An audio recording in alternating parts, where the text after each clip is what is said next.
查我爸的症状啊，他已经咳了快1个月了，那我带他去照 X 光，说没事，但就是一直咳，好像超严重。我们去看西医，他会帮你照 X 光是 OK 没有问题的，但中医看的是整体，我们要从整体去调整体质。我教你3个穴位，每天帮他做哦。我们先找到我们手的腕横纹，然后我们移2只手指头，那这个位置就是我们的列缺穴，常常按压它可以让咳嗽比较好咳出来哦。先突穴我们就要先找到胸骨的最上缘有一个凹窝这个地方，我们常常按压这边，气喘啊、咳嗽都会比较改善。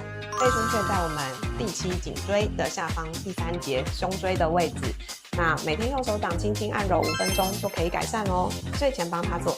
这样子够吗？我们这3个穴位可以帮助他缓解，但如果他还是持续有状况，就要带他来给我们看看咯。是我们看过200万人次出来的诊断经验，追踪丰泽中医，我们是照顾您健康的好邻居。